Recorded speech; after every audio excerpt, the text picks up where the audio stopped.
everybody. Welcome, and I hope that we're all live and people are able to see us. And I'm hoping that people can put into the chat, if you can, just to make sure that we are streaming live. Great. Okay. So I thought it would be great if we will introduce ourselves, and I'm going to ask Nicole just to share a little bit about who you are, what you do. Thanks, Sonia. So hi, everyone.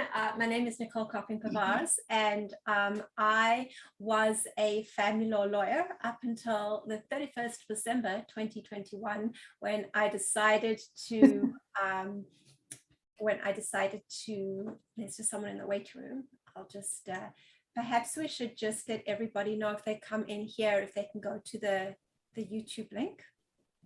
So the YouTube link is put in our chat here. It seems that the links got confused. So we apologize for that. It's our first live. We're going to carry on, but anybody who's come through the Zoom link, if you can just check into the chat, cut and paste, and then head over through YouTube live, that would be great. Okay, thank you. So where was I? So I was a practicing family law lawyer up until the end of last year. And I then decided this year that I want to do focus on mental wellness within the law and provide workshops and training on bringing, because I think those two, particularly our mental health and law, we seem to silo them and they actually connect. There's a huge, big connection for them and we can't actually disregard them. So I want to bring those together. And then what I also am doing, because of my legal family law practice, I am a divorce coach. I'm a different type of divorce coach, but I help people through the transition from a more practical strategy point of view that can help you and your lawyer through the process. Wow. Okay, so, and there's definitely a need for that. So I'm so grateful, and I hope that there are people here who can use your services, because I know certainly I have clients who struggle through the court system. I'm a social worker, and so I'm a therapist. I'm specifically working in the area of narcissism. And so Nicole and I happened to get together and start talking about narcissism. And you know, I really moved into this field as having personal experience with narcissism, as well as professionals. You know, it was in my workplace constantly. Personality disorders are such a difficult area to work with. And so it just was something I fell into, and there's such a demand because there's a lot of people who are just realizing that they're in a toxic relationship and not necessarily knowing what that is. And of course, people will go on YouTube and check out information and then realize that they're in these abusive, toxic relationships. So, I mean, today we wanted to talk about the legal system because, of course, people have their own personal experience with narcissism in intimate relationships, whether it's in a couple or whether it's in a parent. But lawyers are also experiencing challenges with personalities, with these personalities. Absolutely. And I think this is why we were discussing and we were talking about this. You know, a separation in itself is terrible. You go through all the usual 5 stages of grief that you would go through. They put it up there with death. And you really, when you think about it, a separation is a death of its own. It's the death of a family structure that had been created. You might be creating a new one. It's the death and the hopes of dreams of being with this person for the rest of your life. So it really goes through it. It's up there with death. So in itself, separating is traumatic and devastating. It also can be quite releasing and freeing, but you have to get there. But when we're working with a file that has a narcissistic personality on the file, it's almost as though it's separation on steroids. Everything is just bigger and everything is just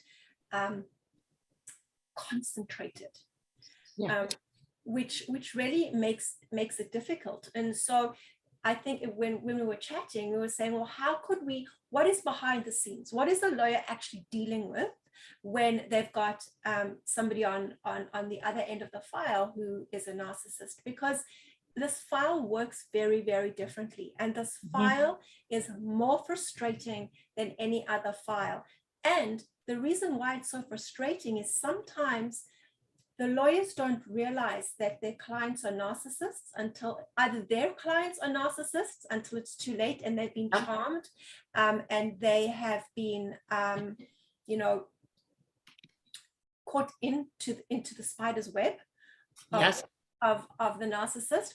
Or when you're a lawyer who's got a narcissist on the other side, you are always playing this game of wanting to shield and protect your client as much as you can. But that also means managing their expectations, because this file is going to be slower. It is going to be more expensive, and not even necessarily from the lawyer's point of view. It's going to be more expensive because a narcissistic personality is going to put as many roadblocks in as they can to extend the process. Nicole, there's a lot of lawyers who don't know what narcissistic personality disorder is, or that they are dealing with it. They just know that they're dealing with a difficult personality, or do they chalk it up to, it's just a difficult client? And I find in working with a lot of the clients who are going through this process is they're struggling to find lawyers who understand, and they feel like they are having to explain and to justify that I've got a partner who is difficult, who is challenging, who is all of those things. And so there's certainly a learning there for lawyers in terms of how they deal with a narcissist and how you protect your client, because the clients are traumatized and re-traumatized when they're not just dealing with their ex-partner, but a lawyer now who they have to, explain, this is my partner and he is this, this, and this. And oftentimes what you realize is that your client actually may be the narcissist, but they're projecting all of these issues onto the other parent. And so you get just as raveled up in their chaos as the partner does, and start to experience some of the same things, because narcissists are grandiose, they're arrogant, and they want to be smarter than other people. And so these are often also people who end up not retaining lawyers because they end up self representing, right? Most of the time. And why? Because they think they're smarter than the lawyers and they're above the law. So that's very often, that is a huge issue that lawyers have. And there's so many things that I want to unpack that you just said in those last few words. But this is another difficulty for lawyers who have a narcissistic personality as the other party, because what happens if they are self-rep, then it's almost as there's now a double duty on the lawyer to also give them information without giving them advice. Tell them what the rules are with not appearing demanding. And so when you go into a courtroom, because they will initially, before judges maybe click on to the idea that, oh, maybe this is a narcissist, judges are going to be very open and willing to try and assist the self-rep. So they are going to assume that you, as the only professional on the team, does what a professional should do. Extend your courtesies, extend your knowledge if you're able to it, explain certain things without giving advice. So it makes it very, very difficult, because there's an added burden on lawyers now. Absolutely. And which may come out, if a judge suddenly realizes, or through the 15,000 motions that have gone on, oh, something's not adding up here, then they may and start being more punitive towards the narcissistic personality. But before then, it's a huge burden that is placed on the lawyer, and the burden is then layered by, I can't charge my client for the extra work that I have to do because it's a self-rep person, which is exactly what the narcissist wants them to do. They want to bleed them, drain them, every way possible. Financially is the best way to do it. And they will find a way not just to do it in family court. They'll find other avenues to do it in as well. So that's why I'm saying these files are really complicated, and lawyers very often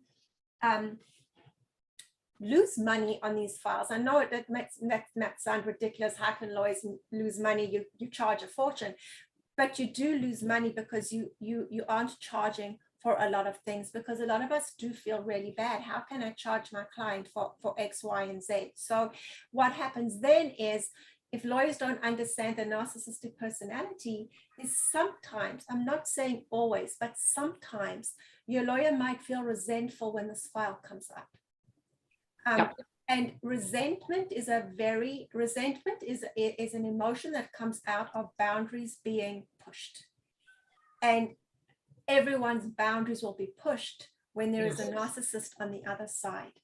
Yes. So then that comes in. So if lawyers don't understand the characteristics, or that they're being played, or they are being pushed to play the game that the narcissist wants them to play, then they may feel resentful, and they might go, oh no, not this file again, and try push things away as much as possible, or sometimes they have nothing to say to their client because it just delays, and then it seems as though they're not communicating. But lawyers are going, I don't want to have to charge you to write another email saying nothing's happening at the moment because we've had to extend the timelines, or we've had to do whatever, and then clients feel my lawyer doesn't communicate with me.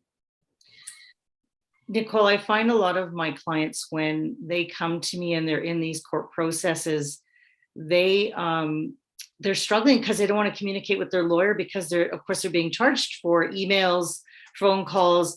And of course, a lot of these clients have said to me, my husband or my ex-husband is purposefully sending these long emails that I have to respond. Of course, they are completely hijacked, they're triggered.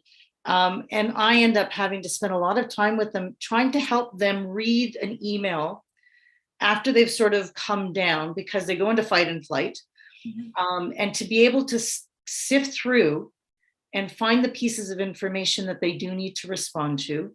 And of course, the lawyer is copied. So if the lawyer reads the email, then again, it's money that's being, going out the window, so to speak.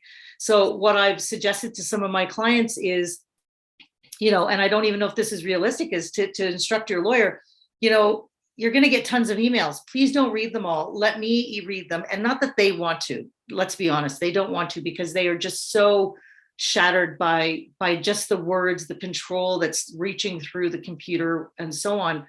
But they're getting buried alive financially as well as emotionally.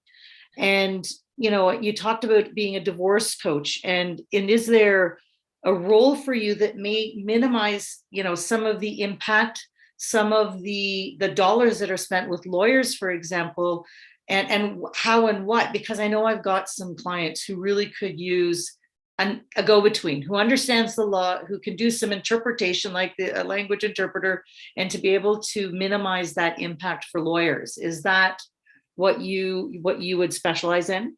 Yeah, thanks so much, Sonia, for giving the opportunity to differentiate between a divorce coach and the divorce coach that I am. So a lot of divorce coaches are people who say, we're going to coach you to live a better life through your divorce and after your divorce. So it's more about empowerment and, becoming, once your label's been stripped, becoming the person you were always meant to be. So that's kind of where a lot of divorce coaches come from. And they're fantastic. Where I'm coming from is, I'm not here to help you spiritually. I'm not here to help you emotionally. Obviously I do, that's my training as well. I'm trained in compassion, and I'm a mindfulness teacher, and all of that good stuff. So that comes into what I do. But for me, it's to really say, I don't want you to have to spend hundreds of dollars for your lawyer to respond to the email. And you don't know what your instructions are, because at the end of the day, lawyers work on instruction. So they can guide you, but they can't answer your questions, and they can't do what they want. They have to get your instruction so that they know what direction to take. some lawyers might be bullies and they might say, no, we're not going to do this. This is the way that you have to go. But truthfully, they work on instruction. So when you have somebody who is in fight or flight and they've been triggered and there's a trauma that's coming up, their brain actually is only functioning probably at 50%. Because the other 50% is trying to keep them alive. They're in survival mode. So when you literally, your brain doesn't know the difference between whether you've been chased by a tiger or you've just received an email that has triggered you. It's the same response. It's the same adrenaline. It's the same hormones. It's you go into hyper arousal. Your brain doesn't know the difference. And that's why we have to get something objective to come. You know, they say it's called flipping your lid, because your amygdala starts pumping so hard that your prefrontal cortex, which is what brings objectivity in and perspective in and logic in, it gets flipped like this. And so somebody needs to bring your prefrontal cortex down so that you can bring logic back in, because there is no they say when somebody, if you trip and somebody goes, be careful, but you've already tripped, what can you be careful about? The damage is done already. Or the worst is calm down. Like in the history of calming down, no one has calmed down for being told to calm down. In fact, what has happened is you've actually triggered that person even more. Yes.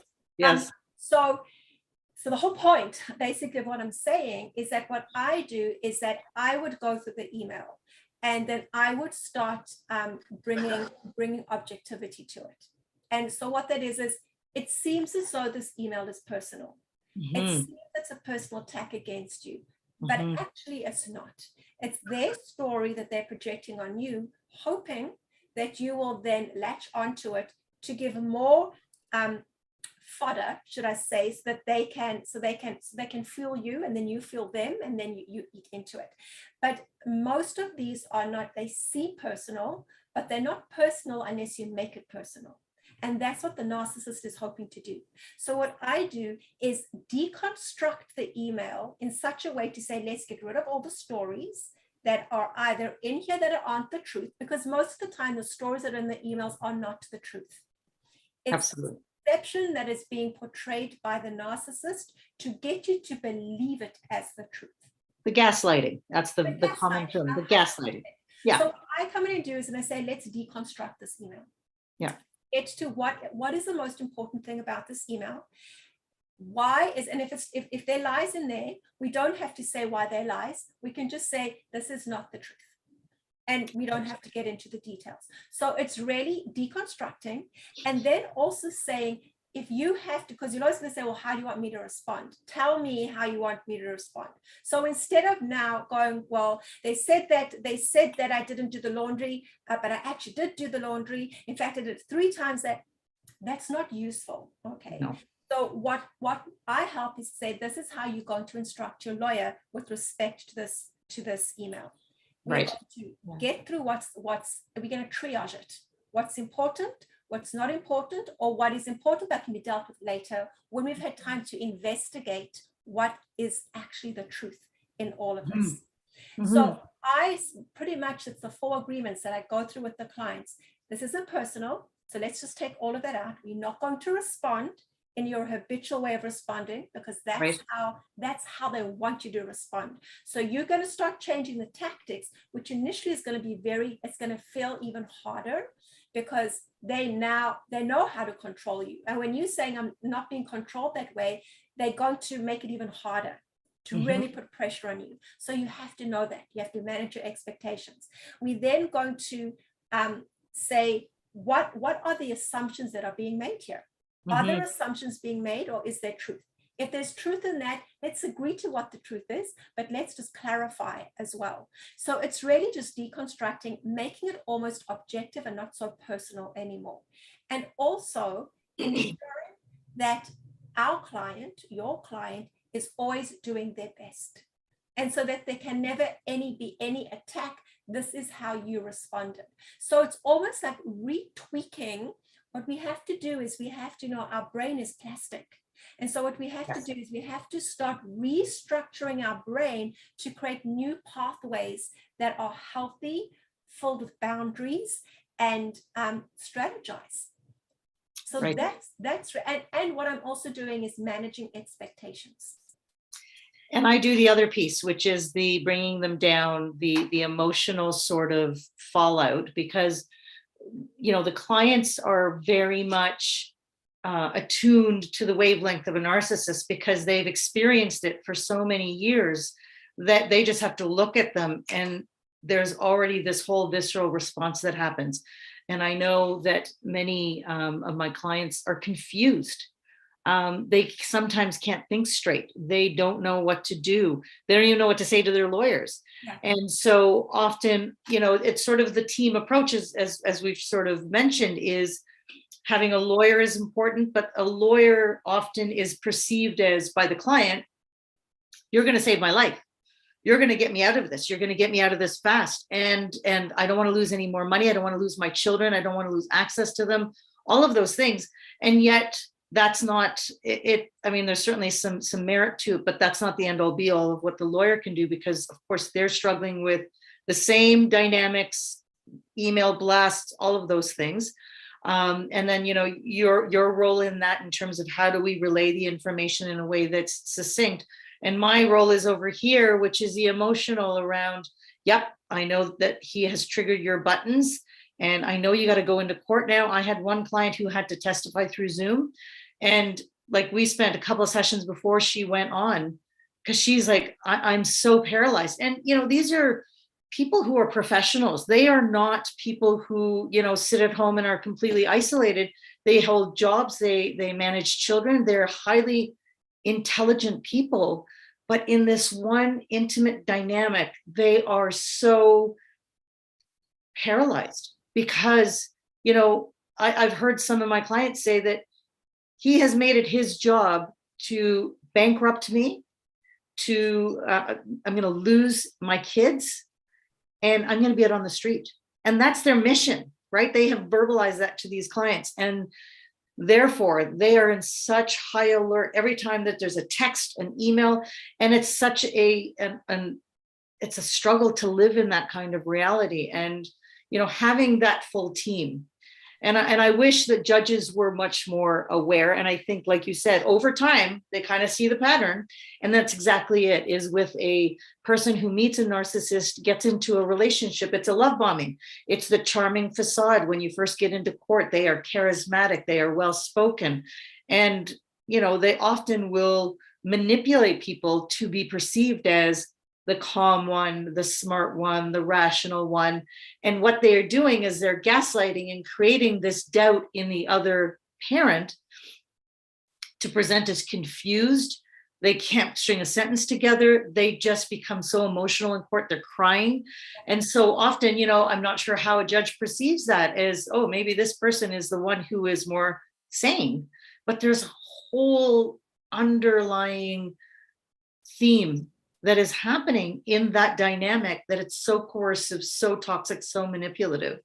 And, having this team for this client is so critical, as long as you know what you're dealing with, right? So narcissism, the word, it's a catchphrase that's come out. Everybody's saying, oh, you're narcissistic. And we all have narcissistic traits. We all do. It's just the degree. And so, there's a checklist that's through the DSM. There's 9 characteristics. But we all probably at some point or another sort of hit some of those, but we're not consistent with them. And I feel so badly for the clients who have to experience this ongoing. It's not just a 1-year process. No. It's a 5, 6, 7-year process. It's ongoing until the narcissist believes that they have worn you down. Yes. And one thing that I think is so relevant that you were saying is, judges we put our lives to the judge and say, help us. Oh, wise person.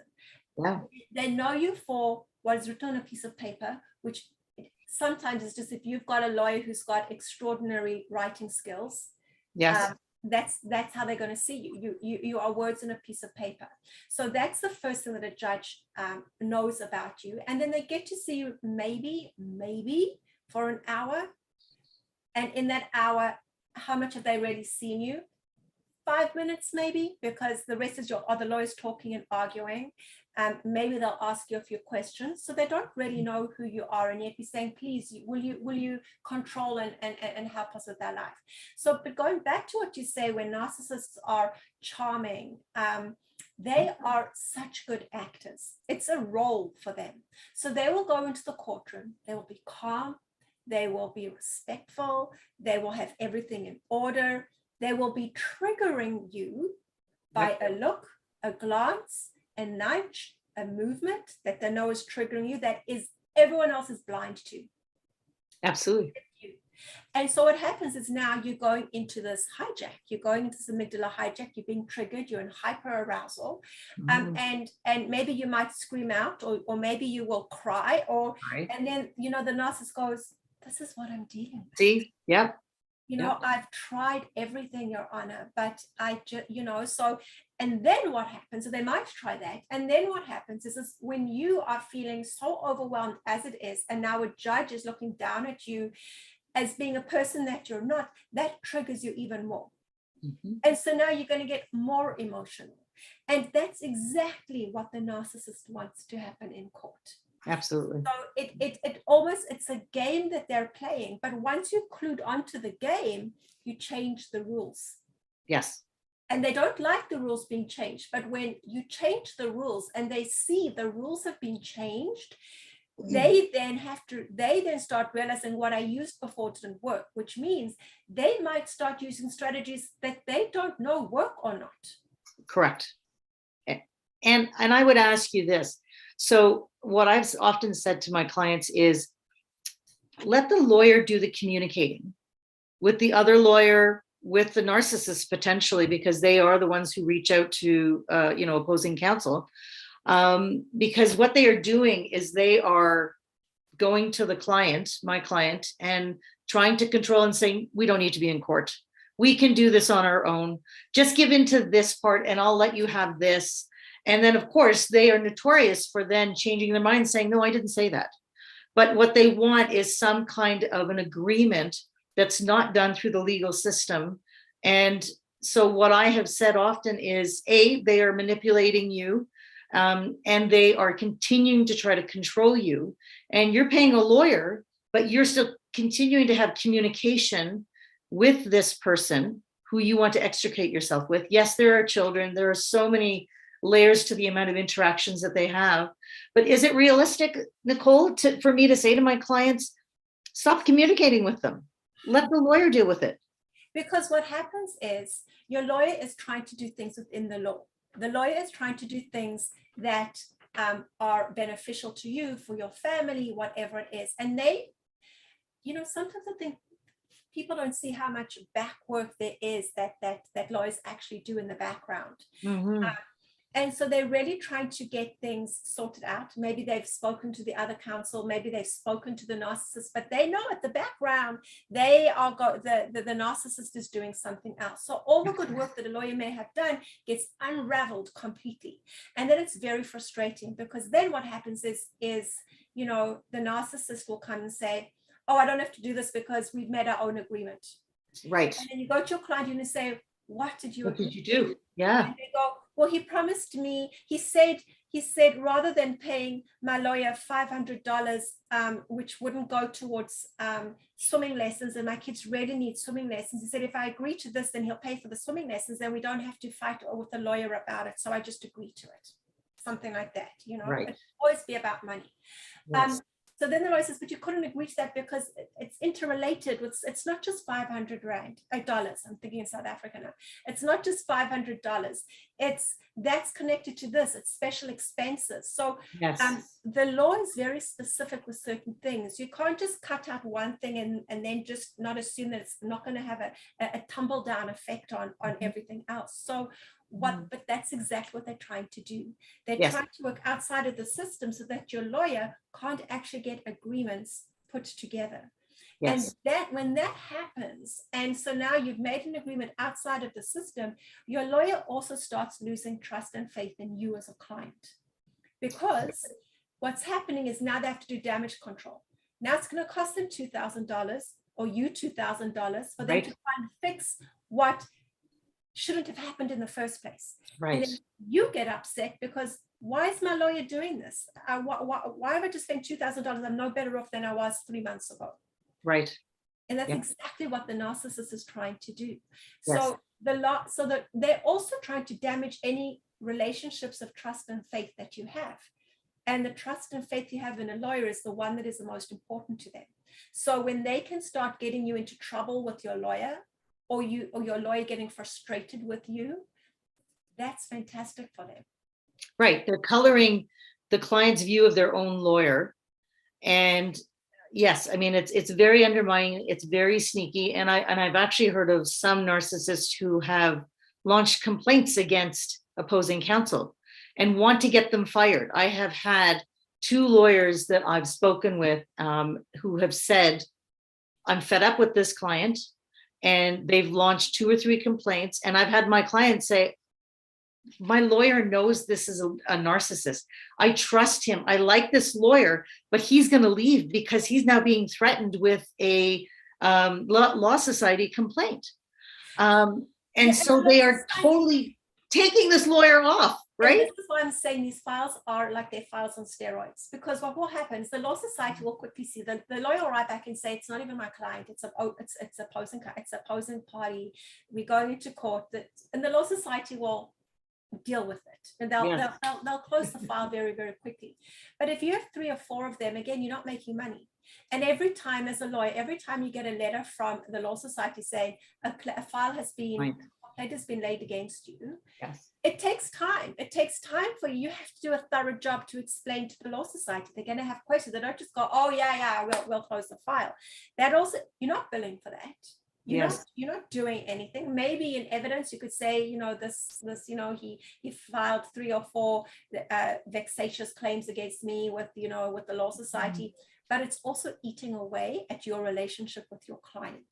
Yes. And so that's why when you have somebody like me and you've got a team like us, it doesn't allow the narcissist to blame the lawyer for anything, because the lawyer is also getting clear, precise instructions. Yes. Which is really, really important. And it's coming from a place of a solid foundation. Whereas very often you will give your lawyer instructions, but it's a foundation in quicksand. Right. Because it crumbles down very, very quickly. Yes. So that's why a team is so important. And communication, going back to your communication, and then I'm gonna I have verbal diarrhea because I'm so passionate about this topic. Oh, good. Communication is you have to, again, we have to build up courage inside of our clients to say, I do not want to communicate with you. My lawyer has advised me not to communicate with you. And they will get a barrage of 15,000 text messages and emails saying, who the hell is your lawyer? We the parents, they don't live in the house, they don't know our children. You're going to get it. And then, but just to say, my instructions are, if you have something to say that involves our separation, you have to work through my lawyer.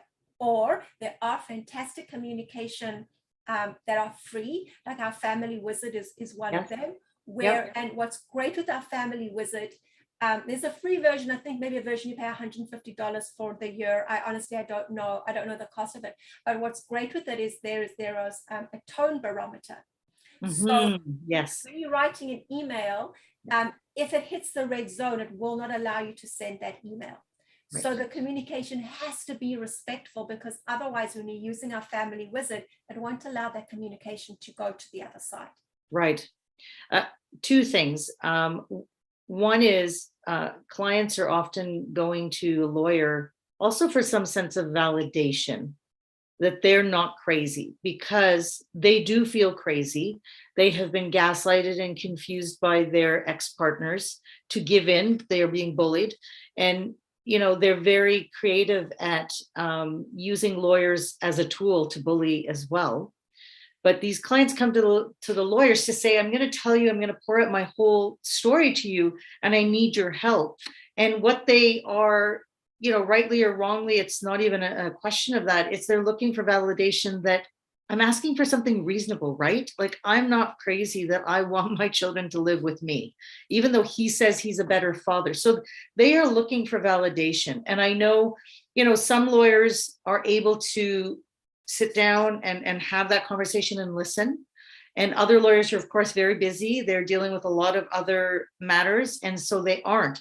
And so that first engagement, I would say, if I were to put out information to lawyers, is that first engagement is really critical for that client to feel, I can trust you. Can I trust you? Because I don't know, I don't believe or understand myself. I don't trust myself. I need to trust you. Can I do that? And so that validation piece is really, really critical. And I know certainly that when I'm working with my clients, that validation is really important because they're questioning their sanity. They're coming and saying, I feel broken inside. So that was one piece I just wanted to respond in terms of that, connection with the client and the lawyer and the building of trust. May I comment on your comment? Yes. I often would say to people who are going through a separation, what do you think is the most important decision that you have to make? And right. Very often people say, oh, making sure my kids are okay, or where am I going to stay, or hundreds of decisions that you think are the most important. And I always say, actually, the most important decision you have to make is choosing the correct lawyer. Absolutely. That is the most important thing to make. And you have to think about it. If your lawyer says, I'm always in court, then you have to know they're not going to be available for you right. as much as you may want them to be. And maybe they are litigious, which means they enjoy being in court. They spend a lot of time there, and maybe their emotional intelligence is a little bit lacking.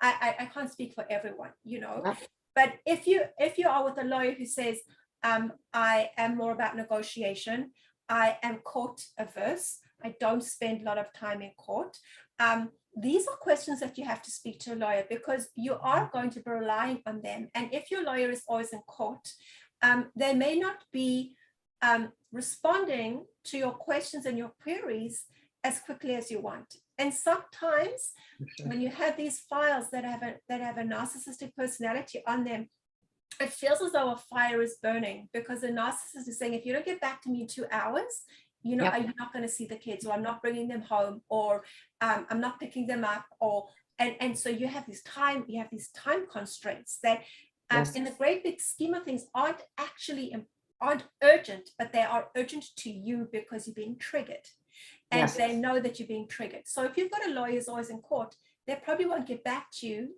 until the next day. So it's really important when you're speaking to a lawyer to say, what is your availability for me like? And also, what is the best way of communicating with you? Is it by email? Because for me, it was, please communicate with me via email. I'm not always near my phone, and my phone might be on silent, or I might be out of the office. So that actually, for me, wasn't the best way of communicating with me. But my email, my phone, my cell phone is with me. So what is the best way of communicating with you? And tell your clients, I would say to my client, I will endeavor to get back to you within 24 hours. If you cannot get hold of me and it's urgent, these are the people that you can get hold of, and they will be able to get hold of me. That makes the client feel secure. Absolutely. And listening, that's really a valuable piece. I was going to mention the other really difficult piece for clients who have experienced this kind of abuse is the setting of boundaries, as you talked about, is please talk to my lawyer. My lawyer has told me not to talk to you. That's very hard to do. I agree with you wholeheartedly, because that's some of the things that I've said to my clients, but they have a hard time saying no. And because so it's a work in progress, right? And this is again where the team comes in as such a critical part of this, because there's different roles for different people. Of course, it's exhausting. They've lived it as a single person in that kind of experience, but now it takes a team to help this person through this whole very horrifying and devastating process. And you mentioned a few characteristics of a lawyer that would be valuable in terms of asking the right questions at the front end. I have a list of what to look for in a therapist. And so at the end, I'll just sort of mention, a little free gift that I have, just that outlines some of those criterias. But just the same as with the lawyer is there are wonderful therapists out there who do a lot of great work with anxiety and depression and so many other things. This is an area that, has become much more, I'm not going to say common, people have become more aware of it and have now started to identify, oh my God, my partner is narcissistic.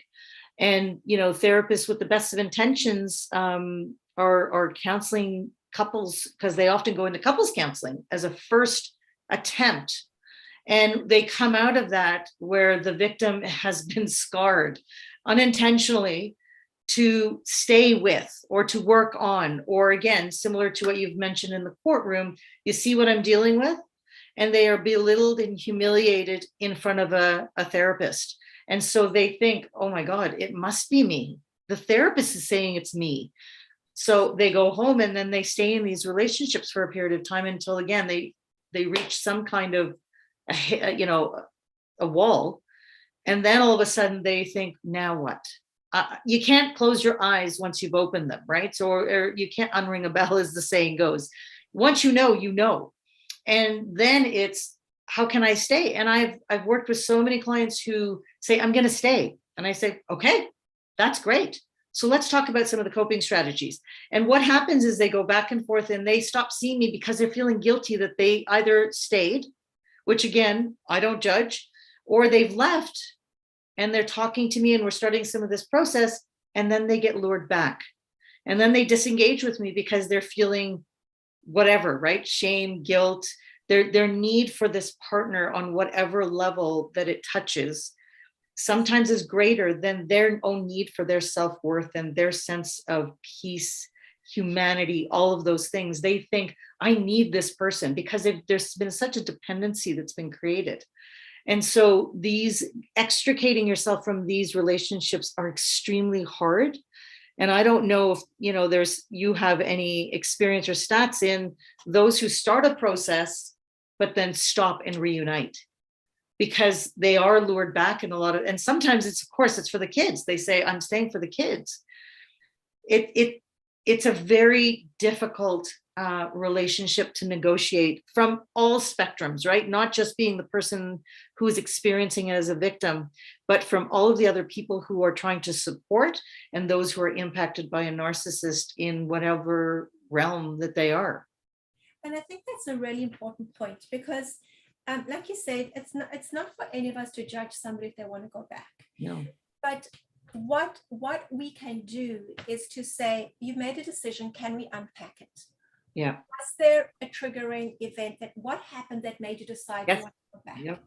What happened? How did it make you feel? Where did it put you in the past? Where was it a fear for the present or for the future? So we can say, if that's your choice, 100% do what you feel is right. But yes. Let's make it an informed decision.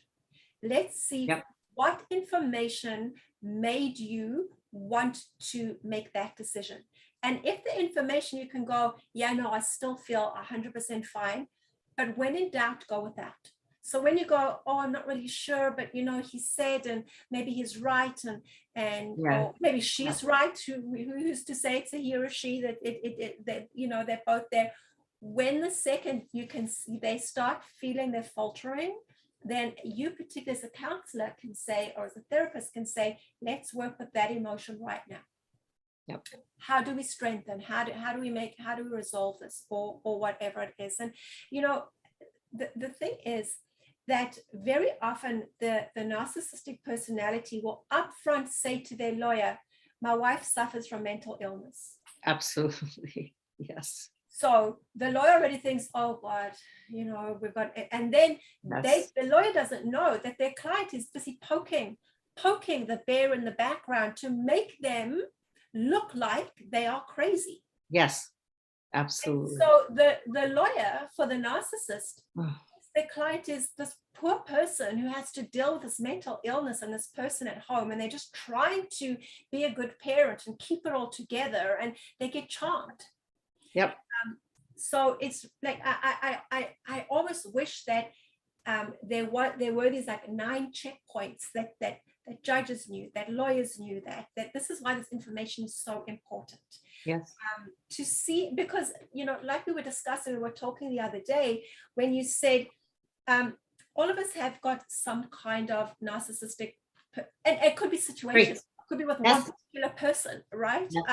But you start seeing the sort of the journey, and the journey always takes the same road and the same roadmap. Yes. Yeah. That's really important for people to say, oh, are we on this journey? And then to be able to checkpoint, I know the journey, and we've just hit 3 check marks, and I feel pretty confident that this is the journey, and then they can start making changes. Right. And that can only happen if the lawyer or the professional knows the journey or the roadmap. And you know, as professionals, I think sometimes we have to be the expert in all things, dealing with all kinds of dynamics with it, you know, mental health, addictions, and so on. And so this area has been emerging, and things that may have been mental health are now emerging as personality disorders, whether borderline or histrionic or so on. So there's so many different areas that are emerging that we think we know. We're trying to manage the best we can. Mental health. Okay, we're going to be this, we're going to use this strategy, and so on. And so that roadmap, and I think I was mentioning to you that often I've got clients who will come to me, and I apologize, I say she because most of my clients are women because they reach out. I have 1 or 2 males, but the majority, of course, are women. And I know that there's a whole bunch of generational and gender related challenges with that. But most of my clients are women, which is why I say he when I refer to a narcissist. So forgive me, I don't want to generalize, but they will often come to me and say, I think my partner is narcissistic. And so as we will talk, in my head, there is, yep, that fits. Yep, that fits. Oh, yeah, that definitely. And I'll say something and they'll go, yes.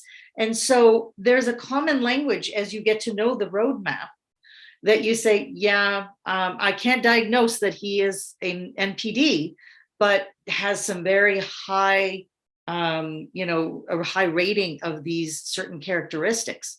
And then I have other clients who say, oh, I think my partner is narcissistic. And as we talk, no, I don't think your partner is narcissistic, which is good news, actually. But having professionals who work closely with narcissists, needing to be aware of what that can look like. What are those points on that road, or the signs on that road that say, yep, this is it. So as part of, I put together some information just around those 9 points that I've mentioned around the DSM, which are, sort of listed as behavioral things that people can sort of recognize. I've also written a little. Do you want to maybe just explain what a DSM is? Sorry, yes, oh my goodness, I can't remember what it's called off the top of the diagnostic. It's sort of like a professional umbrella of sorts. So for mental health. So it outlines, and there's different versions, and it's going to come to me after we're done this session, right? Where all of the different mental health diagnoses are listed. And so in that there is the personality disorders, and there are 4 of them, and narcissistic personality is one, and it breaks it down into further characteristics of the level of the traits. And again, many of us have different sort of points that we kind of hit, and different circumstances, as you mentioned. But when you have 5 out of the 9 or more, 5 or more, it really is on the stronger scale of NPD. And, of course, nobody would be expected to know those off by heart. It's that checklist, I think, Nicole, you've talked about is, hey, maybe judges need a checklist so that they can identify, what's going on. But it really is an exposure over time that you get to understand this pattern. It's not a one-off, because often, you may be talking to a narcissist at a dinner party or some social gathering and think they're the nicest guy or nicest woman, charming, all of these things. And we can't minimize people's experience behind the scenes. And so, if I were to say, oh, I know so and so, and they are narcissistic, and oh no, they're so this and that, and oh my God, and it's like, well, then you've just minimized my experience. Yes. And so, not that people intend to do that, but from a person who is experiencing this over a period of time, and they are reaching out and they are saying something like, I think my partner is, narcissistic or abusive or whatever, not that we're saying we have to believe absolutely everything, but it's just that it's a moment to pause and to think, why is this person saying that? What is their experience? And, again, from a lawyer's perspective or a therapist, any of these professionals who are working in this capacity, understanding that we need to allow the person to share their experience, and for us to bear witness to that, to honor that, okay, I hear you. And then let's unpick, is this an experience that's happened once or twice? And, in some of the training I've done over the years, it's the first, the worst, and the last. Explain those to me. So what happened the first time, what happened the last time, and the worst time? Those are some of the criteria that we can look at as, oh, there's a pattern. Yep. Okay. And this has been your experience. In a separation, they say 5% is the law, 95% is emotion. Yeah. Which is really at the end of the day. And one of the expectations, when I say, how do you manage your expectation? One of the expectations to manage when you're going through a separation is you may not get the justification that you think you're going to get through the process. And why I say that is, in a regular separation where we're not dealing with a narcissistic personality, your spouse is not concerned about your well-being. They're concerned about their well-being. And so they're not going, oh, I don't want to make you feel sad, or I know that these things upset you. They're not concerned about your well-being. So a narcissist, in fact, is taking your well-being and ensuring that they can screw it over as much as possible. So they're going to use your well-being to their, or not non-well-being to their advantage. Whereas in a regular separation, your spouse might not be concerned about it. But a narcissistic personality is going to use it to their advantage, which is what we said as well. So it's important that expectation is managed. Nothing you do is going to be justified. Right. It's going to be torn to pieces. And the legal system can't prevent this. So thinking that the legal system will be able to protect you from that has to be thrown out the window as a valid expectation. The legal system, only you can protect yourself from this. And if you need people to help you, then you need to get a team together to help you ensure that your mental well-being is not going to be shattered, because that is what they want to do. So that's the first thing that we have to do it. And the thing is that the reason that the legal system can't prevent this is because the legal system doesn't live inside your house.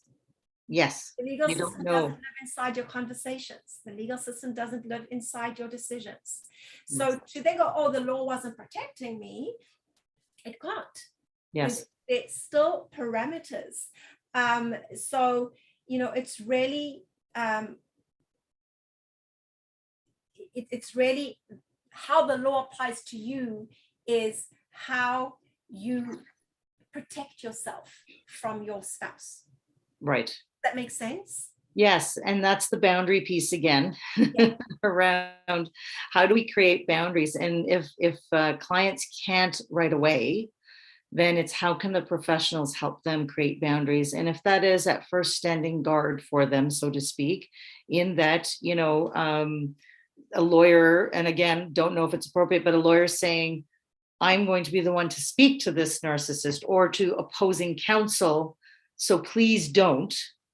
Maybe not even saying to a client, go tell your narcissist X that you're not going to speak, because they may not have that strength or confidence or ability at that point, at the beginning. And I think it's through that trusting relationship with the lawyer that you can say, you've got my back. Okay, now you're giving me instruction to do X, Y, and Z. And then maybe working with a therapist around how to get the courage to say no. And what I call it lovingly saying no. So I'm not going to use the word NO because I can't. I'm not wired to say no to people because I'm a people pleaser. That's how, in many experiences I've been raised or trained, so to speak. But how do we say no without using the word no? So it's, let me think about that and get back to you. So you're not agreeing to things, but with more confidence of sort of pushing away a little at a time, they build some strength. They build that reinforcement that they need that can say, okay, he didn't like it, but he didn't have as huge of a tantrum as I thought he would. Yeah. And so, okay, that makes me feel a little bit stronger. And now I can do this. And so those baby steps are really critical, especially at the front end, when you've got a client who is shattered, who is coming to a lawyer to say, oh my God, help me. And a lawyer saying, okay, well, I need you to do this, this, and this, right? So it's speaking two different languages. And maybe sometimes it's, the client needs to get some therapeutic work done around, okay, let's weave through what's triggering you. How do we soften some of these triggers? How do we interpret them differently? How do we, as you talked about the neural pathways, how do we shift them a little bit? Okay, he said this. Well, maybe this is how we're going to, interpret this, because I know how he's going at it, but we're going to think of it this way. And so it's really reshifting and creating that new pathway, so that they feel more confident. They're moving towards, I feel a little clearer in my head. Okay, I understand what you're asking me now. Now I can give you X, Y, and Z. Here's my non-negotiables. We talk about that with my clients all the time. What are your non-negotiables? And then once you've got them, and that takes them some time, because a lot of them have never thought that they could have non-negotiables. And then once they do, it's like, oh, okay, this is your non-negotiable, but you allowed it to, so let's bring it back and let's think about, why did you allow yourself to whatever? You have to trust yourself. We have to work on, you have the right to. And that's my new mantra is, you have a right to, or I have a right to. I have a right to say no. I have a right to feel this. I have a right to say this. I have a right to, because we've been taught that we don't have any right at all. So it's relearning around, who am I, right? That's the identity work that we're going through. So there are a few things that I want to touch on there. The one thing, just because this point I have to make, but I think when you're going through a separation, it's as though you're being hit by two arrows, each of them painful. The first arrow is the fact that how your spouse is treating you, because unless it's an amicable separation, but for the most part, your spouse treats you in a way that is unkind, hurtful, disrespectful. And so that's the first shot. It's like, is this the person that I married? Is this what our relationship has come down to? And so that's very, very painful. And then the second arrow that gets shot at you is how the law applies, where you think the law should be helping me and it's not helping me, or my lawyer should be doing this and my lawyer is not able to do that. And then that also makes you feel terrible and going, is this really worth it? Can I really deal with this? Right. This isn't fair, whatever it is. So going back to what you were saying, I think I would spend a lot of time with my clients understanding who they are. And so saying, what are your strengths? And so I had this one client who was a firefighter, really, really lovely guy. He had a temper, but he was a great guy, very systematic, very orderly, very, things done, like a fantastic guy. But when it came to finances, he got overwhelmed and he got flustered. So when you say, can you get me 6 months of bank statements, for him, it's all, no, I don't know where to start. I don't know what it is. And so, but upfront, he said, I get overwhelmed with anything to do with finances. And so I would know that when it was time for me to say, hey, I need you to give me your tax returns, or I knew that it had to be done in a way to say, can you do it within this amount of time? If you have trouble, we can help you with this, or we can connect with the bank, or giving them strategies, because otherwise the overwhelm is just overwhelming and you don't know what to do. So it's really important when you speak to a lawyer to say, these are the things that I get very overwhelmed with, and when I'm not able to think properly. Great. So it's important that, you know, these conversations are had so that you don't get embarrassed, because very often, and again, I'm stereotyping, which I shouldn't, but very often the man kind of does all the finances and pays all the bills and, you know, does all of the, not in my marriage, but you know, we've got pink jobs and blue jobs, and we have, yeah. Yes, you know, yes. but very often a woman, you know, when you go to law and they say, well, how much do you spend on hydro and how much do you spend on Rogers, or, and they don't know. You And don't know. then they think not only are they feeling Yeah, so small and vulnerable and ignorant that they go through separation, now they're feeling ashamed that they can't answer these very simple questions the lawyer's asking them, which sometimes it's so overwhelming. They go, you know what, I can't deal with this right now. yeah. I'll stick with the guy, or I'll stick with Right. the woman. So understanding that and saying these are the things that trigger me, and for lawyers saying it's okay to be overwhelmed, because I bet your husband doesn't know how to make lasagna and cheesecake. Good point. Yeah. And he wouldn't be overwhelmed if we said, give us the ingredients. Right. But he might be overwhelmed and would say, it's not my thing. Don't know how Yeah. to figure it out. You know, so why do we get so overwhelmed when we say, I don't know how much is in our bank account, and I don't know what's in our RSP, and we've got to That's judgment, right? So that they are feeling judged, and that is such a big weapon that a narcissist uses against their partner, is the shame and guilt.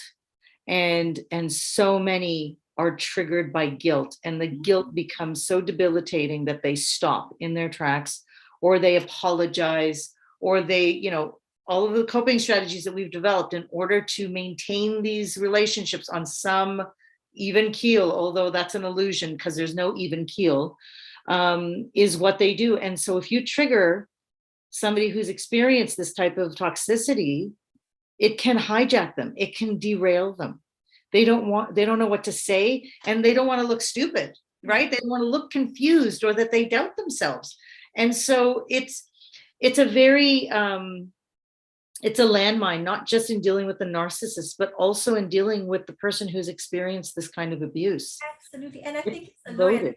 I know when I have a client who's too apologetic, always Yes. apologizing to me. Yes. It's a red flag that something's not right, because clients who are confident, they know what they're doing, will never apologize for their confidence. Yep. And, you know, they just, and I do find that when clients are too apologetic and apologizing to me all the time, yes, there's a reason. Yes. Yes, absolutely. Well, Nicole, we're past time. Oh my gosh. We could probably talk about this for another hour or 2 hours. So I just want to say thank you. It's been wonderful. And I think we can probably do many more of these with so many different areas and angles of narcissism. And I want to thank you for the suggestion to do this live, even though it's not my comfort zone. It's really pushing out of my comfort zone, but that's okay. We got to learn. I just wanted to leave with, we will put this recording on my YouTube channel. So if people who missed it or had to leave early, they can catch the whole thing.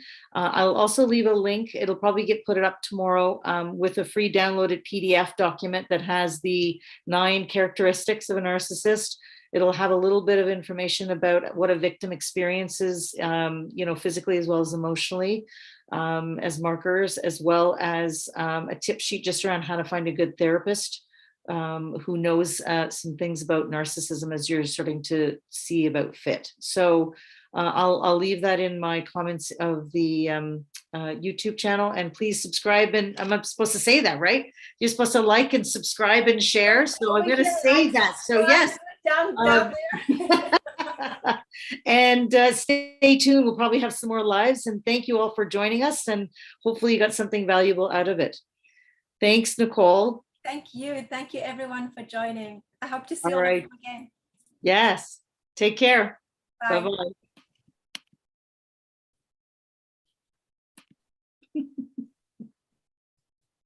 Hold on.